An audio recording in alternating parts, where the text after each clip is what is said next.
the major takeaway is that of the first 49 pontificates, only one was not a saint. The first 48 were saints.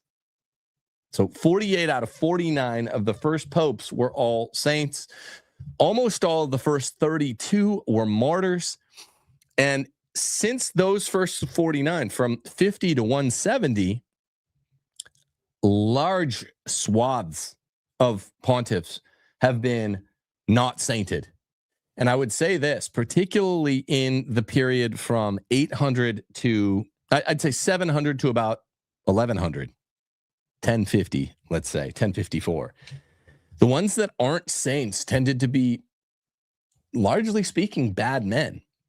And the papal maximalists out there, Catholics and non-Catholics alike, don't know what to do with this. The fact that there are so many bad men in the pontificate, there's so many great saints in that first 49, so many great saints that follow, but they're a smattering, just a sprinkling in popes 50 through 170 that we've been through. And I was just perusing briefly. We're going to undertake it right now, starting at pontificate number 171.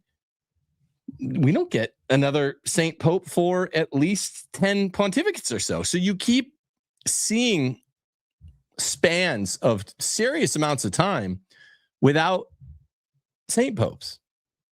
This tells you something. This tells the Catholic and non-Catholic papal maximalists out there that you really don't and shouldn't be attributing so much to the office of Pope. It sounds like I'm saying something new or novel or shocking, conscience shocking. Is not. It's just Pope isn't what you think it is. It's in charge. He has a universal jurisdiction of all the other worldwide episcopate, the visible sign of unity on earth. That is accomplished by the chair, if you will, the office. All he's really supposed to do is roost, and he should be an exemplar of Christian virtues. But the fact that so many have failed, so many of them have been bad men. I don't mean more than half. It breaks down to about a third. Really good men, saints. Mediocre, probably less than a third, and then a little over a third, bad men. That it proves it's a great opportunity if you're elected Pope, if you happen to be, you, the viewer out there, you gentle viewing retrograde out there as elected Pope at some point. It's a great opportunity to become a saint. You have extra influence, you have extra power, you have extra moments at your disposal to be a great exemplar of the Christian life, to be the guy, to be him. But just saying, well, the Pope is the vicar of Christ doesn't mean he's going to be a good one. Just like saying President Obama or President Biden, President FDR or President Lincoln. Sorry, I'm against you on a lot of these. I'm going through. Or any of the mediocre presidents, Chester A. Arthur, they're president. They must be amazing. You know, he's the commander in chief. Doesn't mean he's great. Doesn't mean anything ipso facto. It means he was selected by a conclave of cardinals for a chair which bears extra opportunity to be saintly, and about a third of those guys ever elected to that chair became great, some of the greatest ever saints. But you can't say the same thing for the American presidents. You can't say it. Then not a third, if only a third of them were saints, it would be enough to save America.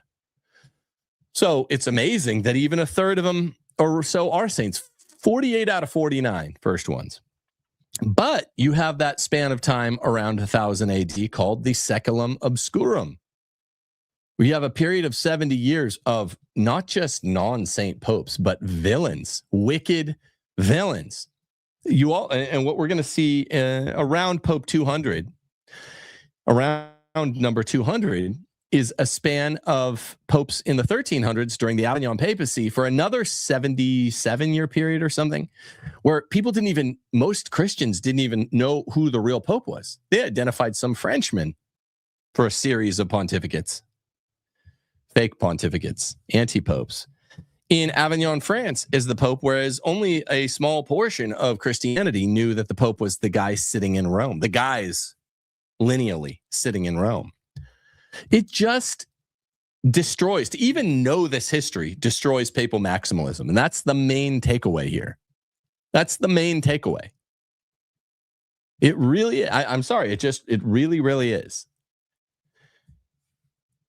If there can be 70 years of villain popes and 70 years of anti-popes where most Christians thought the Frenchman was the pope, not the Roman man, for 70 years, then it shows papal minimalism is true, whether or not you even understand Vatican I, which proves it's true through the Gasser intervention.